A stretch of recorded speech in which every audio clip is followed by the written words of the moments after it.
We're going to evaluate these using the unit circle. So first I'm going to draw just the first quadrant of the unit circle because I really don't need the rest. I can just use the first quadrant as a reference for all the other quadrants in the unit circle. I'm going to label the radians. This is 0 radians, and then here is pi over 2 radians. Halfway between those is pi over 4, because that's half of a half, so a quarter. And then I have these other special angles, pi over 6 and pi over 3. And then I want to label the coordinates for those. So at 0 radians, the radius of the unit circle is 1, so you go over 1, up 0, and then at pi over 2 radians is 0, up 1. For the other coordinates, let's start with pi over 6. So that comes from a special right triangle where you go over and then up. It comes from the 30, 60, 90 special right triangle. And this x distance, this horizontal distance that we're going over, is root 3 over 2. And then you go up this shorter distance, which is a half. Pi over 3 is just the inverse of that, so 1/2 root 3 over 2. And then pi over 4 comes from a 45, 45, 90 triangle. You go over and up the same distance, and those distances are root 2 over 2. Okay, so I'm going to use that as a reference for evaluating each of these trig functions. So first, sine of pi over 4. The other thing that I need to know is that cosine of an angle is the x value for the coordinate of that angle. Sine of an angle is the y value, and tangent is the y value. Tangent of theta is the y value divided by the x value. So if I want sine of pi over 4, I'm going to go to pi over 4 on my unit circle and look at the y value. It's root 2 over 2. So now I'm going to try number 2, cosine of 2 pi over 3. 2 pi over 3 is not in the first quadrant, so I'm just going to sketch what it looks like, what quadrant it's in. So here's 0 radians, pi radians. So 2/3 of a pi, I'm going to go 2/3 of the way to pi about there, 2 pi over 3. The reference angle for that is just here, pi over 3, 1/3 of a pi. I went 2/3, so what's left to get to the x-axis is pi over 3. So then I'm going to go to my first quadrant that I drew of the unit circle and look at pi over 3 here. Cosine is the x value, which is a half. The only thing I need to check is whether my answer should be positive or negative. So since I was in the second quadrant, the x value is negative in the second quadrant and the y value is positive. Since I was using the x value, because this is cosine, my answer should actually be negative 1/2. All right, I'm going to try number 3, tangent of 7 pi over 6. So I'm going to start doing the same thing. I'm just going to sketch so I can see what quadrant it's in. So here's 0 radians, pi radians, 7 pi over 6. So that's 1 1/6 of a pi. 1 whole pi plus another 1/6. I need to find my reference angle, which is just here. That distance was just 1/6 pi over 6. So I'm going to go to the first quadrant and look at pi over 6. Tangent says to take the y value and divide by the x value.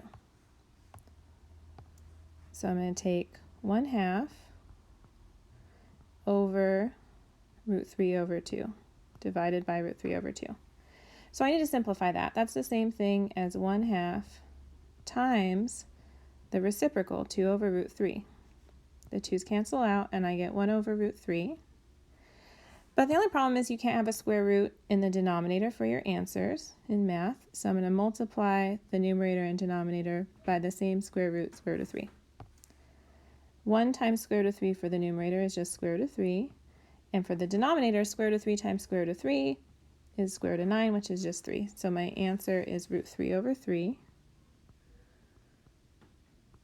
I just want to double check if my answer should be positive or negative. I was in the third quadrant where the x value is negative and the y value is negative. So I was really doing a negative divided by a negative. So my answer is still positive because a negative divided by a negative is positive. Okay, finally I'm going to do secant of 5 pi over 4. So secant is actually the reciprocal of cosine. So if I could figure out what cosine of 5 pi over 4 is, I just do the reciprocal of that. So first I'm going to sketch where 5 pi over 4 is. 0 and pi. So 5 pi over 4 is, 5 over 4 is 1 and 1/4 of a pi. Let's go 1 and 1/4 down here. I need to find my reference angle, which is pi over 4. So I'm going to go to the first quadrant, go to pi over 4. I'm going to figure out what cosine of 5 or pi over 4 is. So cosine, you look at the x value of the coordinate, is root 2 over 2. But since it's actually secant, which is the reciprocal of cosine, I'm going to flip that over and make it 2 over root 2. So again, I can't have a square root in the denominator. So I'm going to take 2 over root 2 and multiply the numerator and the denominator by root 2. I get 2 over root 2 for the numerator, or 2 times root 2 for the numerator. The denominator is square root of 2 times square root of 2, which is just 2. And these 2's are going to cancel out, and I just get square root of 2. I'm going to double check if my answer should be positive or negative. Since I was in the third quadrant, x is negative and y is negative. I was using the x value because I was looking at cosine to find secant, so my answer should be negative. Okay, now we're going to try ones where we're actually working backwards. It says find all values of theta where it says 0 is less than or equal to theta is less than or equal to 2 pi. That means theta is between 0 and 2 pi. It means on our unit circle. I want to find all the values of theta, the angle, where sine of that angle is negative root 3 over 2. So I just pasted my sketch of the first quadrant of the unit circle. And I'm going to look where sine of theta, which is the y value, I'm looking for where the y value is root 3 over 2, because sine of theta is the y value.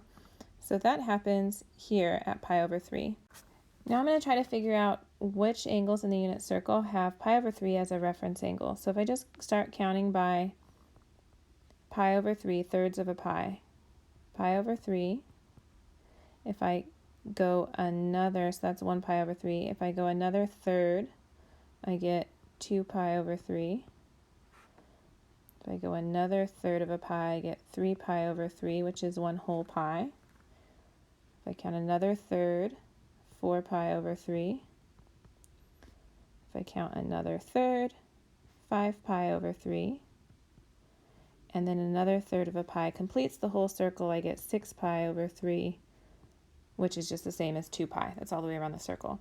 So 2 pi over 3, 4 pi over 3, and 5 pi over 3 all have pi over 3 as a reference angle, and they're all going to have root 3 over 2. They're all going to have the same coordinate. They'll all be 1/2 root 3 over 2. But the only thing that changes is the signs. So in the first quadrant, x and y are positive. In the second quadrant, the x is negative, the y is positive. In the third quadrant, they're both negative, negative 1/2, negative root 3 over 2. And in the fourth quadrant, the x is positive, the y is negative. So it's asking when I get a negative root 3 over 2. That happens in the third and the fourth quadrant is when the y value is negative. So these angles are my answer, 4 pi over 3 and 5 pi over 3.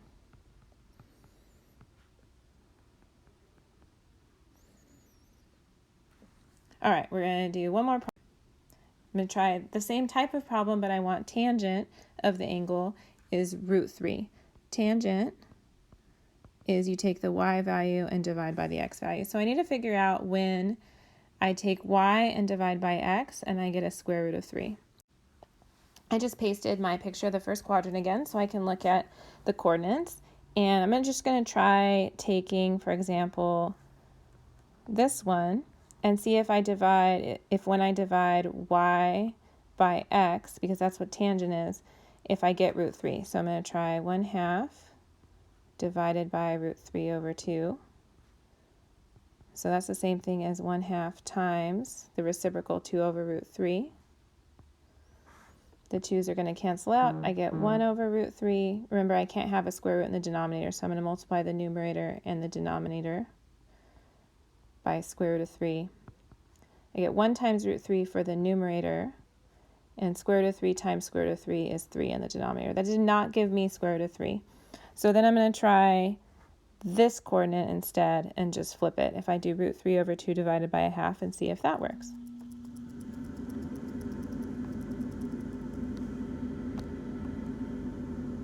Root 3 over 2 divided by 1/2. That's the same as root 3 over 2 times the reciprocal of 1/2, which is 2 over 1. My 2's cancel out, and yay, I get a root 3, which is what I wanted. So that happened at the angle of pi over 3. But is there another time where I get the same coordinate, and I take root 3, the y value is root 3 over 2, and divide by an x value of 1/2? That would also happen. So pi over 3, kind of like the last problem we were just looking at, 2 pi over 3, 4 pi over 3, and 5 pi over 3 all have these same coordinates. But if I do 2 pi over 3, the x value is negative and the y value is positive. I'm going to get a negative answer if I divide those. Same thing in the fourth quadrant. The x value would be positive, the y value would be negative, and if I divide those, I'm going to get a negative. But in the third quadrant right here, they're both negative. So if I divide a negative by a negative, I'm still going to get a positive root 3, which is what I want. So also in the fourth quadrant, 4 pi over 3, I'm going to get the same tangent of that angle. 4 pi over 3 would be my other answer. And that's it.